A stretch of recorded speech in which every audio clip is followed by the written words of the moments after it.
जहां जहां भी आपके नेता जाते हैं इसी तरह मान सम्मान होता है। एक बार जोरदार तालियों से स्वागत करें।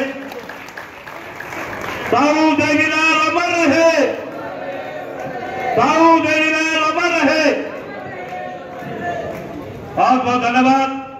युवा दलों की धड़कन भाई अभय सिंह चौटाला थे कि आए और अपना संदेश आप लोगों को दे। तो भी अभय सिंह पार्टी के एजेंट के रूप में काम कर रहे हैं। मेरे बताने की जरूरत नहीं, उदाहरण आपके सारे सामने है। सुभाष चंद्रा ने जब राज्यसभा का चुनाव लड़ा था, पेन की स्याही बदल करके भूपेंद्र सिंह हुड्डा ने भारतीय जनता पार्टी के सुभाष चंद्रा की मदद करने का काम किया। अपना वोट तो खाली छोड़ दिया था। अपना वोट भी जो कांग्रेस का और हमारा साझा उम्मीदवार था उसको देने की बजाय अपना वोट खाली छोड़ दिया। अब साथियों, लगातार कैसे भाजपा मजबूत हो उसके लिए इस तरह के निर्णय कांग्रेस पार्टी ले रही है। कांग्रेस ने तो वॉकआउट कर दिया था कि हम सिंबल पे नहीं लड़ेंगे। हमने कहा कि हम सिंबल पे लड़ेंगे, तो फिर भाजपा और जसपा जो अलग अलग लड़ना चाहती थी इस तरह से फिर इकट्ठी हो गई। इकट्ठी होने के बावजूद भी हरियाणा प्रदेश के अंदर मतदाताओं ने जो वोट पोल किया, आपको हैरानी होगी सुनकर के, कांग्रेस, भाजपा और जेजेपी, बीजेपी सब मिलने के बाद केवल 26% वोट ले पाए। 26% लोगों ने वोट देकर के 72% वोटों ने लोगों ने मतदाताओं ने यह स्पष्ट संदेश दे दिया कि हम भाजपा की सरकार को सत्ता। भारतीय जनता पार्टी के लोग कैसे ज्यादा जीत करके आए, इसके लिए पहले ही भूपेंद्र सिंह हुड्डा ने फैसला कर दिया कि हम सिंबल पर चुनाव नहीं लड़ेंगे। ये साथियों, फैसला इसलिए किया गया था कि भूपेंद्र सिंह हुड्डा लगातार भारतीय जनता पार्टी के एजेंट के रूप में काम कर रहे हैं। ने जब राज्यसभा का चुनाव लड़ा था, पेन की स्याही बदल करके भूपेंद्र सिंह हुड्डा ने भारतीय जनता पार्टी के सुभाष चंद्रा की मदद करने का काम किया। अपना वोट तो खाली छोड़ दिया था। अपना वोट भी जो कांग्रेस का और हमारा साझा उम्मीदवार था उसको देने की बजाय अपना वोट खाली छोड़ दिया था। अब साथियों, लगातार कैसे भाजपा मजबूत हो उसके लिए इस तरह के निर्णय कांग्रेस पार्टी ले रही है। कांग्रेस कहा कि हम सिंबल पे नहीं लड़ेंगे। हमने कहा कि हम सिंबल पे लड़ेंगे, तो फिर भाजपा और जसपा जो अलग अलग लड़ना चाहती थी इस तरह से फिर इकट्ठी हो गई। इकट्ठी होने के बावजूद भी हरियाणा प्रदेश के अंदर मतदाताओं ने जो वोट पोल किया, आपको हैरानी होगी सुनकर के, कांग्रेस, भाजपा और जेजेपी, बीजेपी सब मिलने के बाद केवल 26% वोट ले पाए। 26% लोगों ने वोट देकर के 72% वोटों ने लोगों ने मतदाताओं ने यह स्पष्ट संदेश दे दिया कि हम भाजपा की सरकार को सत्ता से बाहर करना चाहते हैं। बहादुरगढ़ में चुनाव था, सोनीपत में चुनाव था। इन 3 जिलों के अंदर जहां भूपेंद्र सिंह हुड्डा ये कहते हैं कि मेरा यहाँ पे वर्चस्व है, मैं यहाँ जिसको चाहूंगा एमएलए बना दूंगा, जिसको चाहूंगा एमपी बना दूंगा। ये भी कहता है कि मैं जिसको चाहूंगा यहाँ पार्षद बना दूंगा। इन तीनों जिलों में जो 6 जगह चुनाव हुए, 6 की 6 जगह पे कांग्रेस के प्रत्याशी जो है, जिनके लिए दीपेंद्र सिंह हुड्डा ने लोगों के बीच में जाकर के वोट की अपील करी थी, इनके अनेक एमएलए और पूर्व मंत्री आकर के वोट मांग रहे थे। 6 के 6 जगह पे तीसरे और चौथे स्थान पे चले गए। कांग्रेस को लोगों ने नकार दिया। जब सोनीपत और रोहतक के लोगों ने नकारने का काम किया, वहीं उसके साथ साथ साथियों, करनाल के अंदर 5 जगह चुनाव थे। मुख्यमंत्री का गृह क्षेत्र था।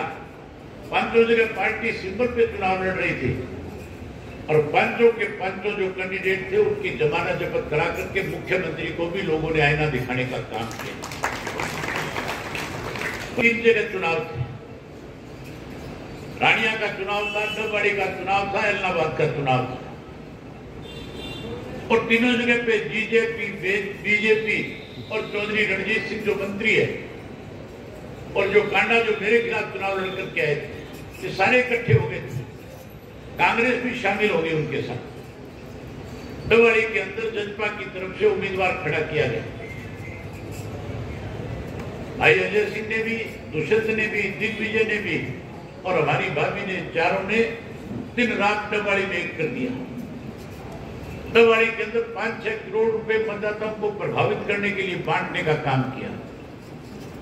उसके बावजूद जिसको हमने अपनी पार्टी का उम्मीदवार बनाया, जिसको हमने सिंबल देकर के लड़ाया, लोगों ने उसको 2500 वोटों से जिता करके इनको वही एक बार भी नहीं हुई।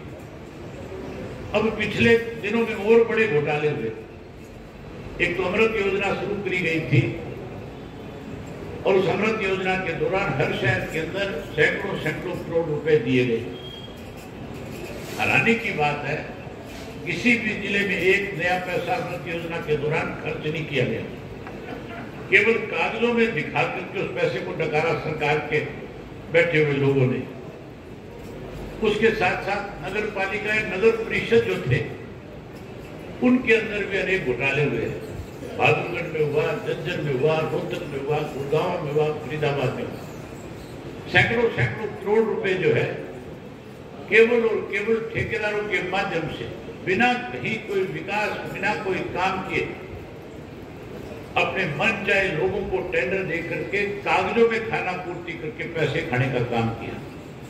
जब उसकी जांच शुरू हुई, जब उसकी शिकायत मिली, लोगों ने आरटीआई के तहत जानकारियां हासिल करके अखबार और सोशल मीडिया पे सरकार को बताया कि कैसे पैसे खा रहे हैं लोग, तो मुख्यमंत्री ने कहा मैं इसकी जांच कराऊंगा। और जब उसकी जांच शुरू कराई तो उसमें भाजपा और जसपा के लोग शामिल पाए गए। उन लोगों के खिलाफ कार्रवाई करने की बजाय कर्मचारियों के खिलाफ शिकायतें दर्ज करके छिपापोती करने का काम किया।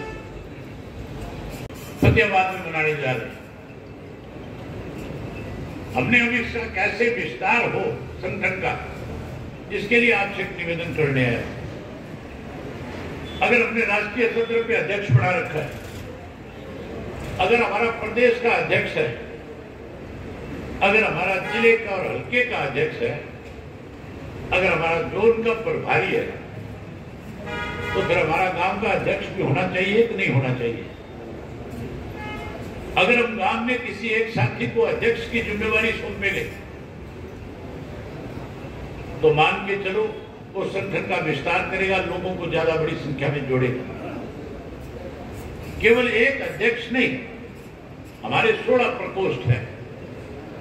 महिला प्रकोष्ठ है, युवा का प्रकोष्ठ है, बैकवर्ड का है, एक्स सर्विसमैन का है, खेल का प्रकोष्ठ है, एससी का प्रकोष्ठ है। इस तरह के 16 प्रकोष्ठ हमने बना रखे। अगर हम 16 के 16 प्रकोष्ठ के एक एक आदमी को एक एक गांव के अंदर जिम्मेवारी सौंपते हैं तो फिर 20 लोगों की, 20 कार्यकर्ताओं की, अच्छे काम करने वाले लोगों की टीम आपकी खड़ी हो जाती है। तो जीतने का काम करोगे, बल्कि हरियाणा प्रदेश में इंडियन नेशनल लोकदल पार्टी को सत्ता में ले आओगे। हमें इस पे काम करना होगा। मुझे आप लोगों पे पूरा भरोसा है कि आप किसी भी किस्म की कोई कोर कसर नहीं छोड़ोगे, अपनी अपनी जिम्मेवारी को अच्छे ढंग से निभाने का काम करो। परिषद के चुनाव सिंबल पे लड़े थे, अब जिला परिषद का, पंचायतों का और लोक समितियों का चुनाव आने वाला है। 22 वर्ष की आयु में से रिटायर कर दूंगा। नौजवान को रिटायर्ड करना चाहता है और स्वयं देश की सेवा के लिए रोज मन की बात करता है। अगर देश के प्रधानमंत्री को इस देश के नौजवान का फिक्र है तो फिर इस योजना को वापस लेना चाहिए। फिर तो फौज की सीधी भर्ती करनी चाहिए और सीधी भर्ती करके जो फौज में जाना चाहता है, जिस देश की सेवा करना चाहता है, उसको फिर और ज्यादा सुख सुविधा प्रदान करनी चाहिए। साथियों, जहां नौजवान को, किसान को परेशान किया, पहले शराब का घोटाला किया, कोरोना के दौरान रजिस्ट्रियों का घोटाला हुआ, उसके साथ साथ धान में घोटाला हुआ, बाजरे में घोटाला हुआ, सरसों में घोटाला हुआ, गेहूं में घोटाला हुआ।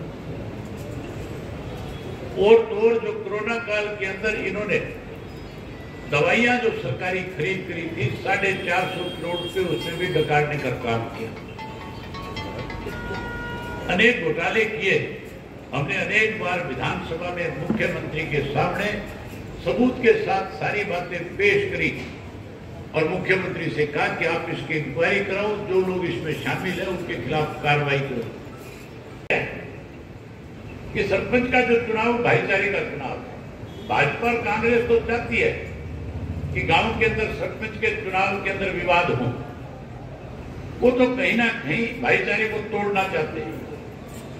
हमारी पहले दिन से सोच है कि गांव का भाईचारा मजबूत हो, भाईचारा इकट्ठा हो।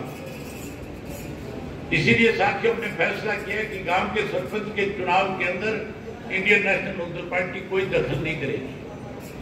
गांव के लोग जिसको चाहेंगे उसका सरपंच चुन लेंगे। इसी तरह ब्लॉक समिति में भी नहीं करेंगे। लेकिन मैं आपकी राय जानना चाहता हूं, हमें जिला परिषद के अंदर सिंबल पे चुनाव लड़ना चाहिए कि नहीं लड़ना चाहिए? हमें सिंबल पे लड़ना चाहिए। हमें सिंबल पे इसलिए लड़ना चाहिए कि अगर जिला परिषद के अंदर हमारे ज्यादा साथी जीत करके आएंगे तो अगला रास्ता आसान हो जाएगा कि नहीं हो जाएगा? इसलिए मैं अभी इससे साथियों की जिम्मेवारी लगाता हूं, चाहे वो प्रभारी हैं, चाहे वो हल्का के अध्यक्ष है, जिला के अध्यक्ष है, संयोजक है, आप सब मिलजुल करके अभी से जहां 25 सितंबर के लिए लोगों को निमंत्रण देकर के आओ, वहीं उसके साथ साथ जिला परिषद के भी अच्छे उम्मीदवार, अच्छे साथियों का चयन करो, अच्छे लोगों को आगे लाओ। पार्टी की तरफ से हम उनकी मदद करेंगे, उन्हें सिंबल देंगे। अगर वो बड़ी संख्या में जीत करके आएंगे तो बड़ा बदलाव आएगा। आने वाले समय में इंडियन नेशनल लोकदल पार्टी प्रदेश में सत्ता में आ जाएगी। मैं उम्मीद करूंगा कि हमारी पार्टी का हर कार्यकर्ता, हर साथी जो है समय निकालेगा और आने वाले समय में अपनी पार्टी के संगठन को मजबूत करके चौधरी देवीलाल के सपनों को साकार करेगा। यही बात आपसे कहने और करने आया था। आपने मेरी बात सुनी। आप सबका बहुत